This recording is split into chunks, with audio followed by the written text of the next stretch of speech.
side. Um, right now I'm working on several things, but presently I got a book out under my publishing company, Real Right Publishing. It's called The Treyway.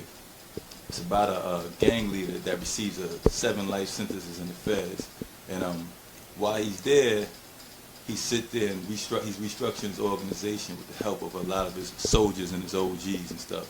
It's a real good read. It's very realistic, and those who've been around, they're gonna see a lot of stuff that's pretty much familiar to them.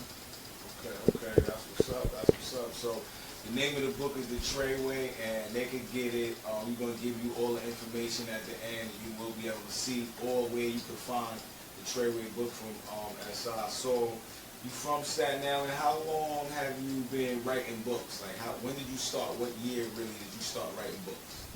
I'm from Staten Island. Wasn't born here. I was born in Jersey, but I was raised here most of my life. You know, I went away. I did some time in the state, then I did some time in the feds. While I was sitting in the feds, I had a conversation with a good soldier, a man that helped guide me a lot, named Turf. He's from over there in Marcy. But the lifestyle we lead, or should I say led, we know that's not real. So we decided, yo, what if we sit down and put some stuff down that's realistic? And that was just the seed that was planted. That was in 2009 in MDC in the Metropolitan Detention Center. Federal, that's like a federal spot. And then after I left him, seed was planted already. One day, I was sitting in the SHU, about to go to the Special Management Unit. Just finished reading a good book, and it wasn't a novel though, but I liked the way it was written, and I just jumped up and started writing. From there, more and more books just came. A lot of it is just out of whack. Like the Donald Goines. Yeah.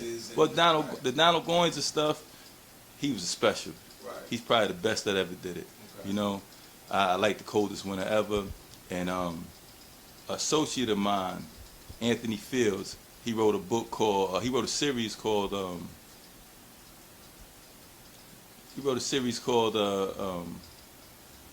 Ultimate Sacrifice. He also wrote Angel for Terry Woods. His stuff is stuff I read that I like and inspired me on this level, right? But I'm more of a biography type of dude. I read basically everything is about the Panthers. I personally have a library of over 300 books, all read. Wow. I like a lot of stuff dealing with the gang culture, dealing with the revolutionary culture, business books and all that. That's what's up.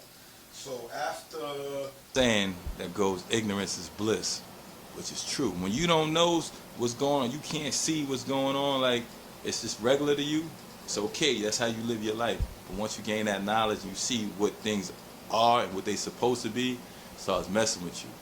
And it's like, when a person knows that something ain't right, and he doesn't do nothing, it's equivalent of being on a train track watching the train come. You just can't do it,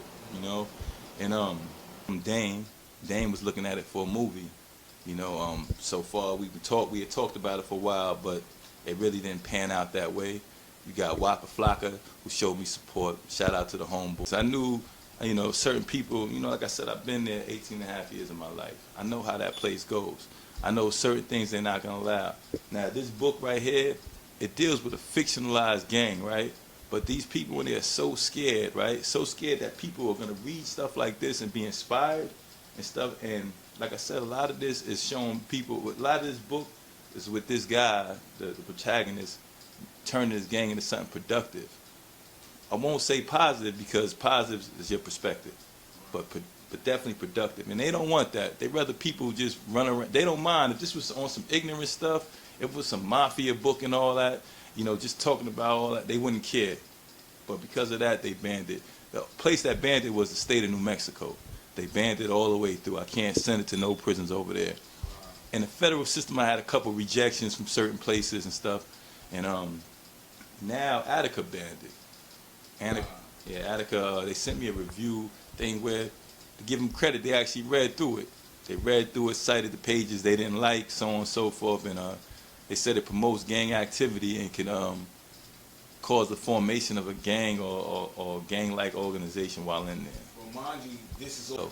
They say, oh, you hear people preach all this stuff, oh, Bloods, we about going against oppression. And yeah, it is. It is. That's the purpose. Out in Cali, they was being oppressed by the Crips at one time. Other smaller gangs, they band together, and that's how Blood came about. In New York, we is going through it with other organizations, but we're past that now. We crushed all that, and the one oppressor that still remains is the economic oppressor, and that's what we're trying to do now. You know, I got a lot of my homies is on some positive stuff. Like I said, music industry, other things. I even got homies with car dealerships. You got homies behind the wall still trying to be active, doing little online businesses and stuff, selling lingerie. Shout out to the homeboy Crook down in Atlanta, stuff. And I'm proud of the way things are going. As far as the streets go, all I can say is this, man. I can only worry about mine. That's all I can say. I can only influence those that go listen. I'm not gonna be out there like they told Jesus, why cast your pearls to swine? I'm gonna put it out there. I'm gonna put knowledge out there through the books. I'm gonna put it out through the music. I'm gonna talk to people, but I'm not gonna keep doing it, man. At the end of the day, it's about mine. I never had to worry about commissary. I never had to worry about visits.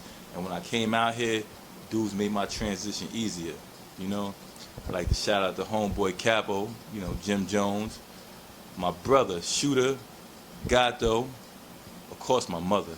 My mother's been my rider in my corner all day. My little sister, Grace Rolanda Hodge, for never letting me down. My partner, Arlene Thomas,